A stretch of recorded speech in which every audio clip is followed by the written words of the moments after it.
This is on. Can you hear? Okay. All right.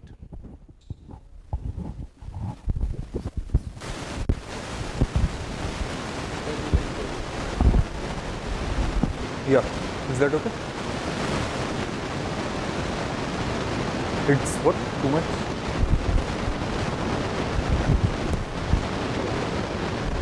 Is it okay now? Still too much noise? Okay.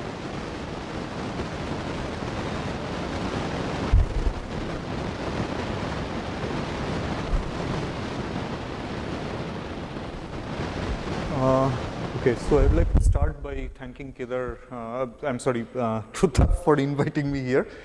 So, okay, let's see.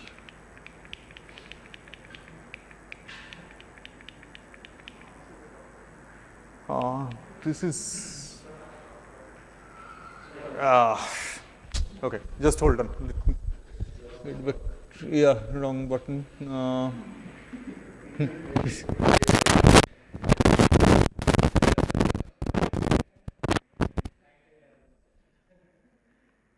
Okay, better. Okay, so the topic of the talk today is transitional symmetry broken states in ultracold atoms, and this is something that has been so a topic which I have been working on for quite some time. And as we know that one of the key points about ultracold atoms is that they can essentially act as simulators of strongly correlated quantum systems. And one of the major challenges in that field is to realize translational symmetry broken states of matter, which has been experimentally pursued by Marcus Griner's group at Harvard, and even before that by Bloch. And what I'm going to tell you today is sort of a combination of theoretical and experimental work on this subject. And here is a brief outline of the talk. So I'm roughly going to talk about the following. First, I'm going to give you a brief introduction about simulation of correlated systems, mainly for the Bose-Hubbard model, and then talk about how translational symmetry breaking is achieved experimentally in this kind of system. And as you'll see, it's a bit non-obvious that one can generate a quote-unquote electric field for these neutral bosons, and which ultimately leads to this broken translational symmetry. Then talk about the experiment which actually first saw this translational symmetry broken state a few years back. Then after that, I would like to sort of switch gear a bit and point out that essentially these systems are perfect platforms for observing coherent quantum dynamics. In particular, we would like to point out that this is one system where actually Kibble-Zurek scaling has a good chance of being experimentally detected.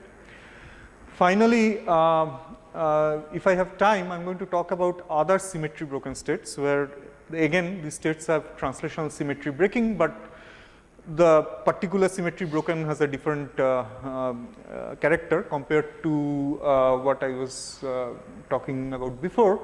And there has been very recent work regarding this where there has been experimental realization of such symmetry broken state with the help of Rydberg atoms. Okay, so and then I would conclude. Okay, so just to talk about this cold atoms, I mean, how cold is ultra cold? So as we know that so there is of course this human scale where water freezes and your monkey caps come out of the closet when temperatures are sort of around 300 Kelvin odd. However, very soon when you go low, you go to this laboratory scales where you have this liquid nitrogen and liquid helium temperatures. But ultracold atoms are far colder than this, and there are new techniques for doing this cooling. But at the end of the day, you could achieve temperatures of the order of tens of nanokelvins, or maybe even a nanokelvin now. And this by far is the coldest known place in the universe. Okay. And of course, you can't just stick out a thermometer to measure those temperatures. What you need to do, well, what people typically do is to form a BEC. So if you trap bosonic atoms in this temperature, they go into a condensate state, and then the peak width essentially tells you about how hot your gas is. Okay. because that depends directly on the temperature. And of course, you have to factor in effects of interaction and all that of this peak width, but that's a more complicated thing. But let me just briefly talk about how this cooling is done. I am by no means an expert in this field, but these techniques are really interesting when from a basic physics point of view. So after trapping the atoms, the first step towards achieving this low temperature is what is known as Doppler cooling of atoms. In other words, this is also known in the literature as generation of optical molasses. So what's typically done is that you point these lasers to the atoms, and you tune the frequency of the laser so that it's just below the absorption frequency of these atoms. Okay? So when an atom typically moves towards a photon from this laser, because of Doppler effect, what happens is that it preferentially scatters of that photon because it's easier for it to sort of absorb energy from this photon. And consequently, however, if it is moving in the same direction as the photon, the scattering is essentially small because there is further rate detuning. Okay? As a result, there is a effectively dissipative force on these atoms, which leads to reduction of its velocity and therefore cooling. And by using this technique, what one can do is to cool these atoms to of the order of a microkelvin temperature at maximum. And after this doesn't work anymore for several technical reasons. What then people do is to take these cold atoms and put them in a magnetic trap, and this is sort of the trap axis. And when you load the atoms in this trap, the more energetic atoms stays towards the top of the trap. And then what you do is to reduce the trap width very slowly so that the energetic atoms at the top of the trap can exit it. And therefore, what remains becomes colder because its average energy decreases. And by doing this, you could go to temperatures of the order of tens or hundreds of nanokelvins, and that's well below the critical temperature of a standard PEC. And this is how you achieve this cooling. Okay. So, and after that, to emulate strongly correlated system, you need to enhance interaction in this atom. And apparently, this is done by applying counter-propagating lasers, which forms a standing wave of light. And because these atoms have a polarizability, they feel a potential, which is proportional to the intensity of this laser times some polarizability constant. And if you tune your frequencies right, this alpha becomes a positive number so that the atoms essentially remains at the bottom of the trap. They prefer to remain at the bottom of the trap. And then what you generate is a lattice for these atoms. Because this standing wave pattern of this laser essentially gives you a periodic structure in space. And the atoms prefer to sit at the bottom of the trap. So the situation is like particles in a lattice. And there is a difference, and since this is lattice created by light, they are typically called optical lattice. And they are somewhat different from this solid state crystal lattice that we know. And particularly, they are much more controllable. That's the main thing.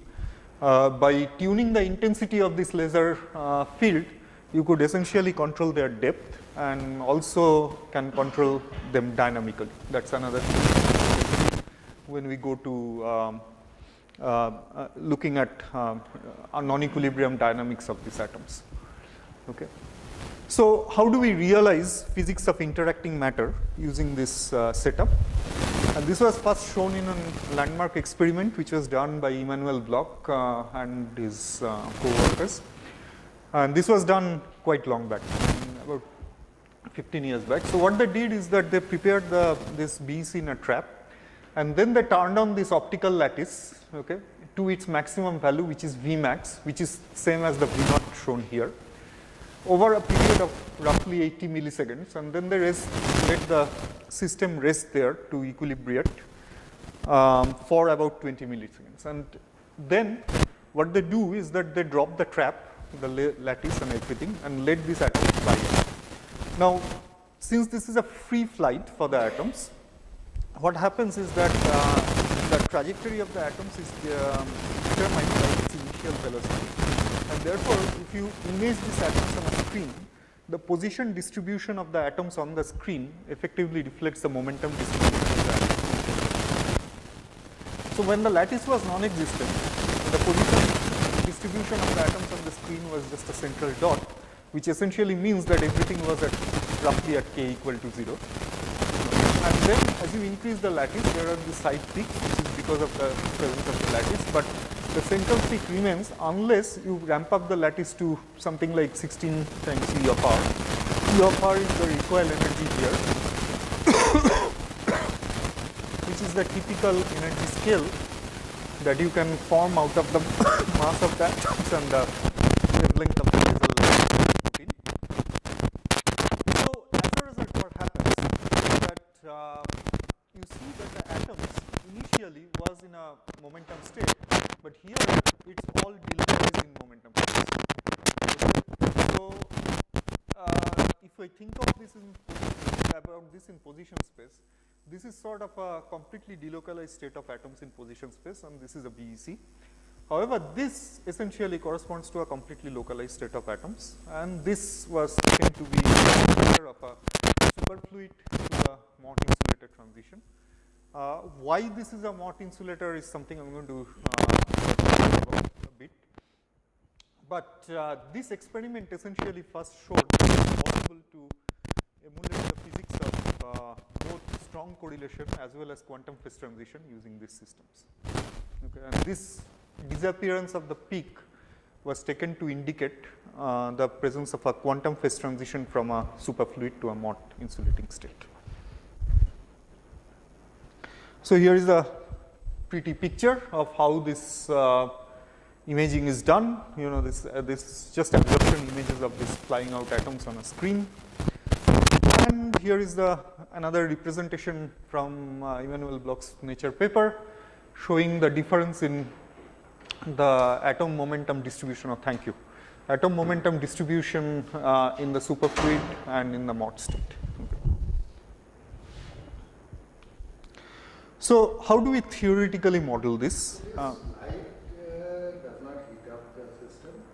Well, the heating is not entirely absent, but for this, I mean, things are minuscule so that we can sort of talk about.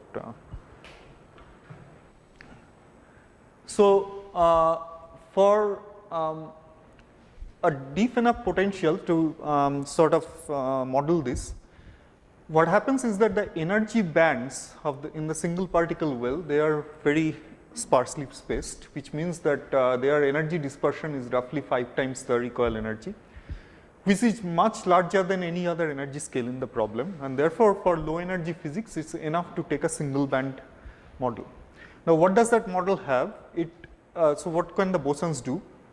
So the first thing is that if there are 2 or more bosons on the same site, they feel an interaction, and in general 2 bosons always feel an interaction which is van der Waals type, but because the range is so small, you can approximate it by only a neighboring interaction term, and then it can hop from site to site. Okay? And these 2 are competing processes. One tries to localize atoms and the other tries to delocalize it.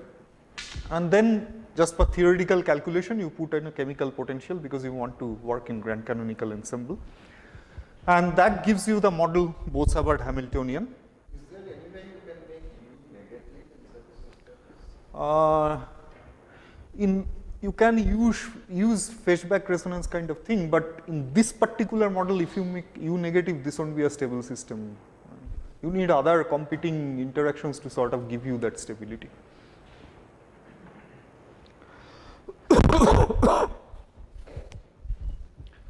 But excuse me. So the physics of this is relatively straightforward. So if you have essentially no hopping, just imagine that the lattice is so deep that you can forget about this hopping amplitude. What you can show is that you could have a Mott state, which is the ground state of this on-site Hamiltonian, and it's not too difficult to see that if your chemical potential lies between 0 and U, the energy minimization occurs when there is one boson per site. You can try out different integers and evaluate the energy, and n equal to 1 gives you the stable ground state. But now imagine that I add a single particle to this state. So it takes an energy of the order of U minus mu to add this particle. because once I add it, there is an interaction cost and there is a chemical potential gain. However, now this particle can hop from different sides, and that is going to give you an energy reduction which is proportional to the hopping amplitude, and this z is the coordination number of the lattice. Okay, so that's the typical, and this factor 2 comes because of some bosonic square root of n naught plus 1 kind of factor. Okay. But you see that the excitation energy of adding this particle goes to 0 at some critical value of t, which is given by this. Okay. Similarly, you could essentially remove a particle from this mod state, and you get there is a critical value of hole hopping, which essentially gives you this number. Okay. What does this critical value actually mean? It means that you are destabilizing the mod state, because you are doing some part of, well, you are calculating energy with respect to a ground state, and if that excitation energy comes out to be negative, it just means that your ground state, it's a rough estimate of where your ground state is destabilized because of this hopping. And that gives you an estimate of the critical hopping strength, which is